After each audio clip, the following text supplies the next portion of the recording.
Ramatiz, brigadíssimo pela sua generosidade de atender nosso pedido aqui. Imagina, uma alegria, Tony.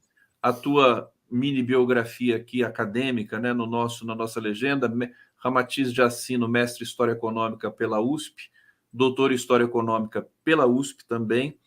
Ele é professor da Federal do ABC, da Universidade Federal do ABC, concluiu em 2022 pós-doutoramento no Centro de Estudos Sociais da Universidade de Coimbra, e perpassa por temas importantes como história do Brasil, negros, mercado de trabalho, abolição, população negra, exclusão, trabalho e racismo. Eu não sabia que você era romancista também, né? Você tem alguns romances publicados e eu não tive o prazer de ler ainda. Como é que é o seu trabalho de romancista, Ramatiz? Pois é, nesse aspecto aí, eu costumo fazer que nem o Fernando Henrique, esqueçam tudo que eu escrevi. Na verdade, teve um período na minha vida que eu acreditava que eu era um bom ficcionista, então eu escrevia contos, cheguei a escrever um romance, novelas e tal. Mas hoje, com certo distanciamento, eu percebo que tem muita falta de qualidade. Então, Você parou de escrever? Não, parei. Agora eu escrevo mais na área academia, de pesquisa acadêmica e tal. Não rejeito o que eu escrevi, mas eram coisas que, enfim, de um outro momento, era muito jovem, e hoje eu vejo de uma forma muito crítica. Eu fico tocado com a sua bibliografia. Aliás, o Ramatiz tem muitos livros publicados, e aí eu achei lá são quantos livros? Deixa eu ver aqui, são 3 livros, né? Eu acho Fogo que sim, no Catálogo, e alguns pontos. Eu participei de um movimento que eu gosto muito, que é um movimento que chama Cadernos Negros, que é uma publicação feita pelo Quilombuge, que é uma ONG de escritores negros que existe desde 1978. Eu participei de 3 ou 4 edições com contos. Eles continuam aí, vários amigos e amigas, pessoas muito talentosas. Eu cito aí, dentre eles, o Kut, que é um grande poeta, Esmeralda, Márcio, enfim, grandes poetas, mas eu hoje não me considero um ficcionista, um poeta qualificado. Não, o que eu queria dizer é o seguinte, porque eu converso, nosso público aqui, a comunidade é muito qualificada, eles trazem poesia e a gente conversa sobre literatura e tudo ao longo da semana de transmissões aqui, e a literatura é o processo que mais educa, na minha visão, para a vida política realmente. Você quer saber como é que uma sociedade funciona, você quer ter qualidade na sua interpretação de mundo, vá ler literatura, né? É uma coisa impressionante. Eu tenho esse sentimento. Você tem também esse sentimento? Sim, sim, a literatura.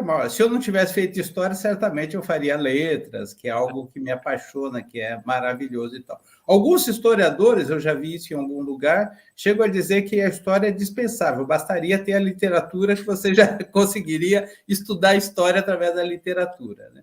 E nós temos... Em geral, os historiadores eles recomendam a literatura. Você quer conhecer a Inglaterra do século XIX, vá ler Oscar Wilde, né? Do século XX. Não vá ler historiadores, né? É outro discurso, né? É outro registro. Sim. Jacino, deixa eu começar. Vou pedir para você comentar essa notícia, inclusive, que o Adriano sugeriu para a gente aqui. Olha só isso aqui. São Paulo enquadrou 31 mil negros como traficantes em situações que brancos seriam tidos como usuários. Manchete da Folha de São Paulo hoje, e eu falei para o Adriano assim, a Folha de São Paulo demorou 50 anos para dar essa manchete. Comenta para a gente um pouco esse dado. Exatamente, né? A Folha de São Paulo constata, como você falou, com atraso aí de meio século, algo que é sabido por estudiosos e pelo movimento negro em particular, e pela população negra como um todo, sabido que a criminalização da população negra é algo mais do que evidente e sempre será tratado pelas forças de repressão de forma diferenciada.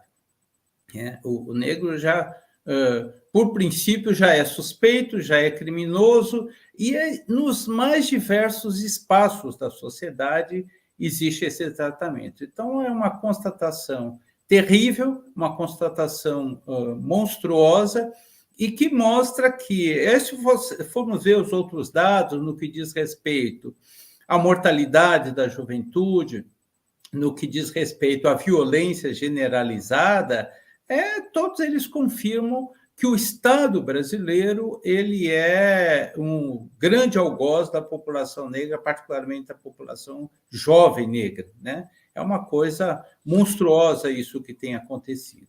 Ramatiz, eu queria uma breve opinião tua sobre como andam as políticas antirracistas no Brasil. Talvez comentar um pouco sobre o Ministério da Aniele Franco, esqueci o nome do Ministério. Igualdade racial. E também o do Silvio Almeida, que é de Direitos Humanos. Como é que você está vendo a ação desses dois ministros e, de maneira geral, da sociedade brasileira no que diz respeito à Constituição e à consolidação de um combate à desigualdade racial no Brasil, que é um dos teus temas preferidos de pesquisa? Ramatiz. Olha, no que diz respeito à ação do governo como um todo, é uma ação que tem avançado de forma significativa, mas está preso ainda a uma realidade que foi colocada pela conjuntura, não foi colocada pela esquerda, que é um governo de coalizão e que, por ser um governo de coalizão excessivamente ampla e que tem os seus limites. Então, essa é uma realidade. No que diz respeito aos ministros em geral, tanto a Aniele Franco quanto o Silvio Almeida, eu acho que são pessoas que têm um compromisso muito grande, pessoas extremamente devotadas à questão da luta contra a discriminação racial.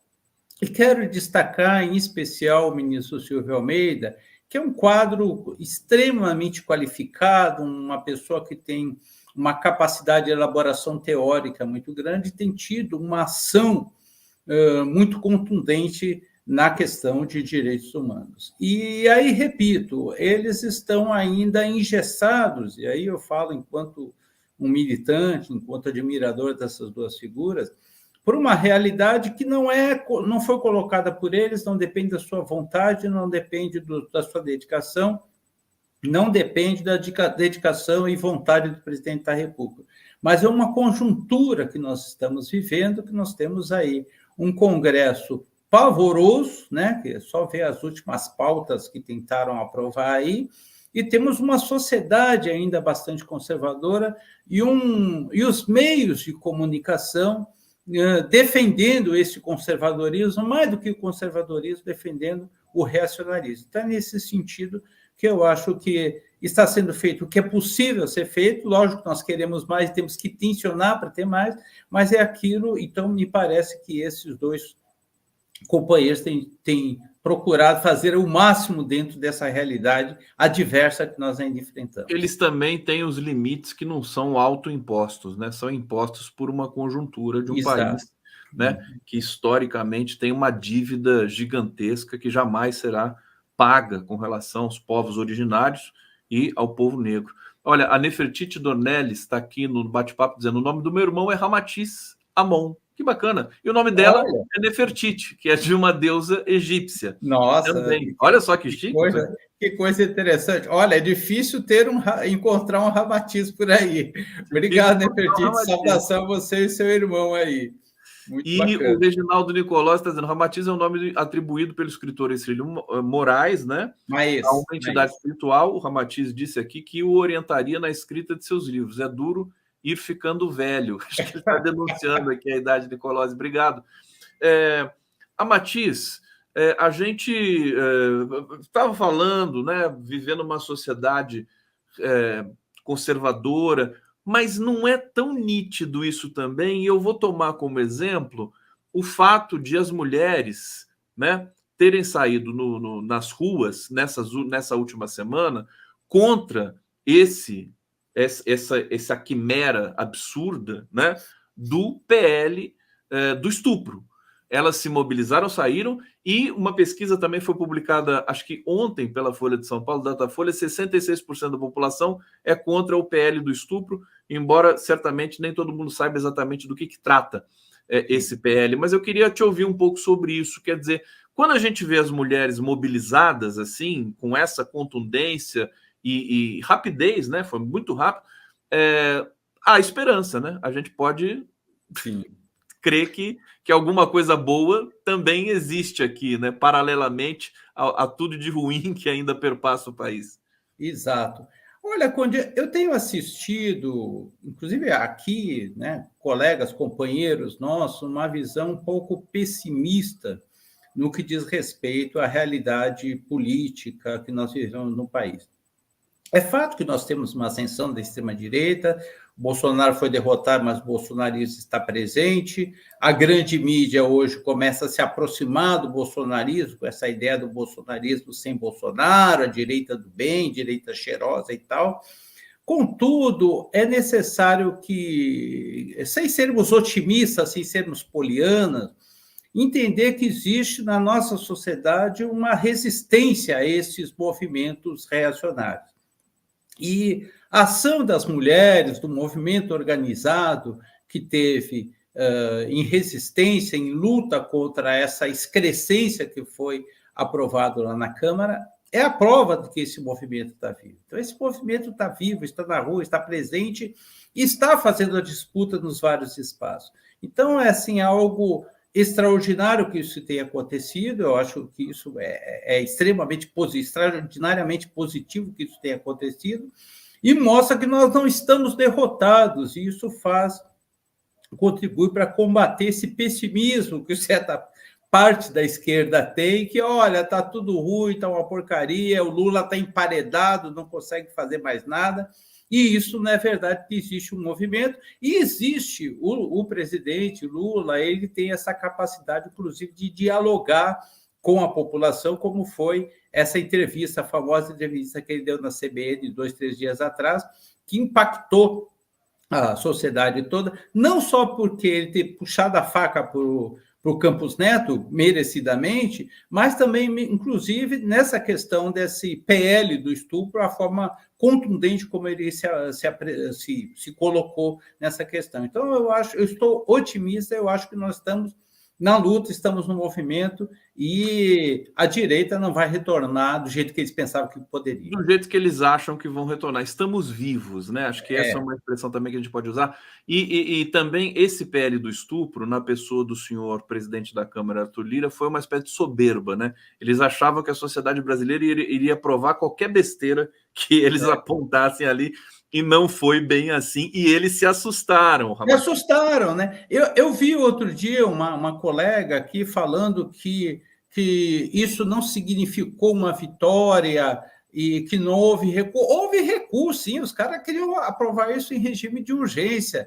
Eles foram emparedados, eles ficaram assustados com a reação que teve no movimento social organizado, nas redes sociais, em todos os setores da sociedade, e eles tiveram que recuar e jogar esse projeto lá para as calendas. Não vão jogar, fazer uma comissão. Sabe quando fala que vão fazer uma comissão, é porque o negócio não funcionar para valer. Então, os caras ficaram assustados e tiveram que recuar. Então, acho que é necessário que a gente reconheça que foi uma vitória do movimento social organizado, particularmente das mulheres, nesse episódio. Com certeza. E que venham mais vitórias, por favor, né? Sim, vamos fazer uma safra de vitórias, né? Fazer uma safra de vitórias. Safra, né?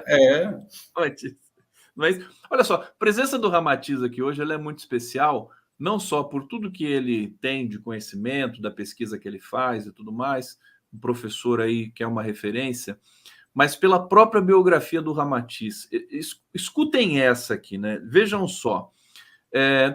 Aos 14 anos, Ramatiz se mudou para São Paulo, trabalhou como office boy, servente pedreiro, balconista, porteiro, datilógrafo, escriturário e gráfico. Tudo isso, eu também já passei por muita coisa, viu, o Ramatiz? Mas, e aqui tem também o seguinte, ele é um dos fundadores do MNU, do PT e da CUT, correto, Ramatiz? Você está em todas essas, né, na fundação, digamos assim, dessa conjuntura contemporânea brasileira política, que eu acho que está no seu momento também de dar mais um ciclo, dar uma renovada. Então, com base nisso, eu queria que você desse um recado para a gente aqui, para os jovens que estão nos assistindo, negros ou não, no sentido de que como lutar, como esperar, esperar não, tira esperar para fora, como como disputar esse espaço político para que o Brasil não continue sendo um clubinho privado dessas elites reacionárias, genocidas, fascistas, que ainda inclusive, impede o presidente Lula de governar, que é uma coisa terrível. Então, eu queria um recado teu com a tua experiência, com a tua vivência para essa juventude. Olha, primeiro, assim, até para registrar que eu estava nesses movimentos, particularmente no MNU, que eu era muito jovem, estava ali na base, eu era o garoto que estava ali, né, acompanhando a coisa, não era a liderança daqueles movimentos, mas tenho orgulho de dizer que ajudei a fundar tanto o MNU, a CUT e o PT. Aí eu já tinha uma ação mais orgânica e tal, mas quero fazer esse destaque aqui. Olha, eu acho assim, primeiro, como diria o Gonzaguinha, eu acredito na rapaziada, né? Na moçada como um todo. Eu fico absolutamente feliz de ver como que hoje a juventude tem avançado nas discussões, nos debates, na militância mesmo, nos seus mais diversos aspectos. Eu não faço parte daquela turma, alguns da minha geração, de que no nosso tempo se lutava mais e tal. No nosso tempo, também tinha um monte de gente alienada, tinha um monte de gente aí defendendo o establishment, pobre defendendo a sociedade como negro defendendo a sociedade racista e tal. Então, nós temos esse problema, tinha antes, temos hoje, mas acho que hoje a juventude está extremamente aguerrida, e uma juventude que não é só aquela juventude intelectualizada, universitária. Você vai na periferia, você vê o movimento cultural que tem da juventude, lá nos slams, no movimento hip-hop, mesmo no funk. Nós vemos um movimento que tem um aspecto cultural, nós começamos falando de cultura, de literatura, e tem um aspecto político também dessa população que compreende como essa sociedade funciona.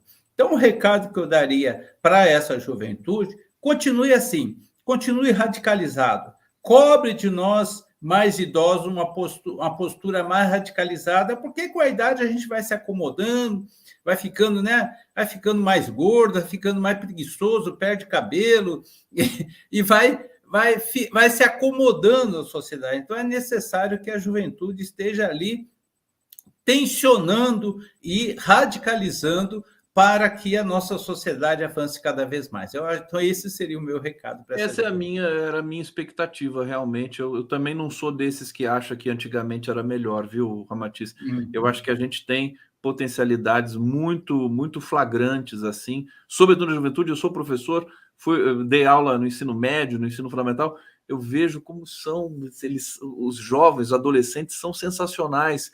É só você não cooptá-los, né, para esse pensamento burocrático aqui, que muitas vezes permeia até a esquerda. Deixa eu só pegar aqui um comentário do Paulo Paiva. O filho do desembargador que tinha dezenas de quilos de drogas nunca foi chamado pela empresa de traficante. Verdade, existe essa... Tem que botar no manual de redação lá, né, Dona Folha, Seu Estadão, né, Dona Globo, tem que botar lá, né, não pode ser seletivo nessas classificações e só condenar o povo negro, né, e o povo originário nesse país. Lin Brown aqui colaborando conosco, obrigado, deve estar curtindo o programa, o Lin Brown aqui, um abraço para o Lin.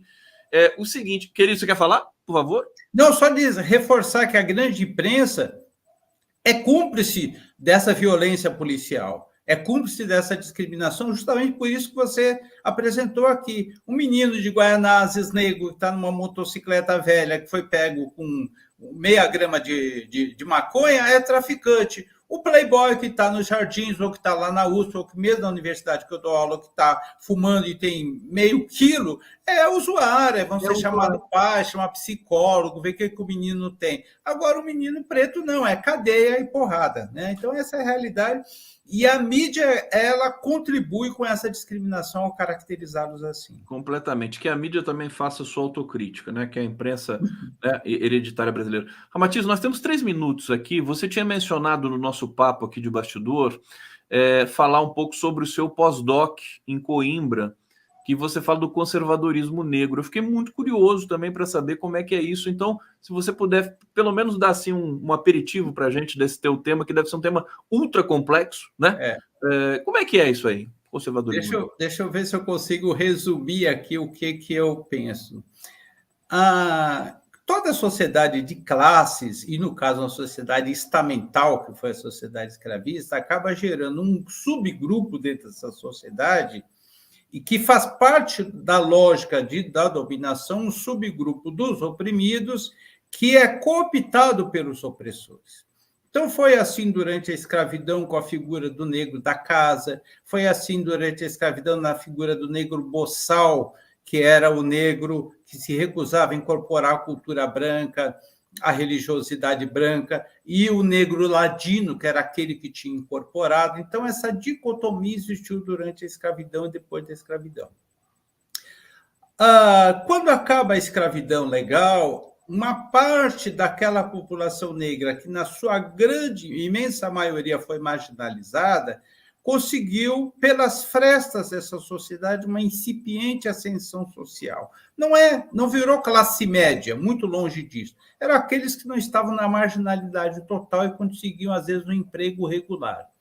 Por conseguir, devido às frestas dessa sociedade, uma situação um pouquinho melhor do que os seus irmãos, uma parte desses grupos, não todos, desse subgrupo, acabou sendo cooptado pela sociedade e passou a defender essa sociedade com um pensamento conservador dessa sociedade. Como o oprimido, quando ele busca a inserção social, qualquer grupo oprimido, muitas vezes acaba sendo mais realista do que o rei. Então, parte desses grupos se tornaram não apenas conservadores, mas reacionários. Isso aconteceu no início do século XX, com a criação, por exemplo, em 1928, da Ação Pátria Novista Brasileira. Veja, a República foi instaurada em 1889. Em 1928, se cria uma Ação Pátria Novista que defendia a volta à monarquia. E esse grupo influenciou bastante, inclusive, a própria Frente Negra Brasileira, que teve uma ascendência muito grande desses negros conservadores, alguns que se tornaram, inclusive, integralistas, que é uma faceta do nazifascismo aqui no Brasil.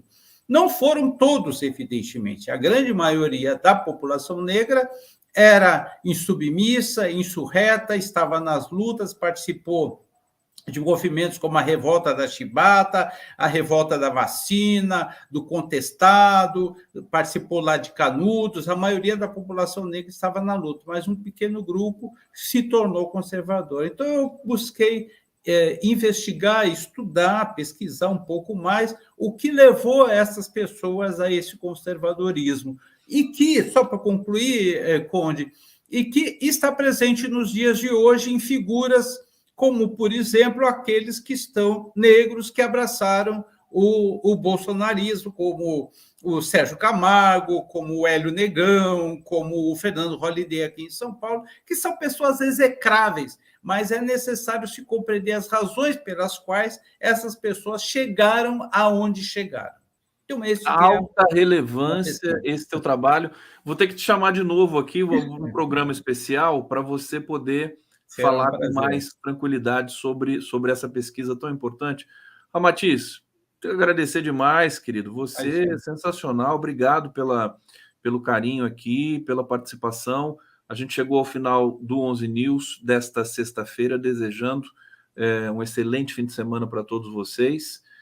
Continuem com a nossa programação. A gente volta na segunda-feira. Sextou, gente. Que beleza, né? Hoje é dia da gente... Grande alegria participar aqui. Agradeço mais uma vez o convite. Estou sempre à disposição para a gente conversar aqui e dialogar.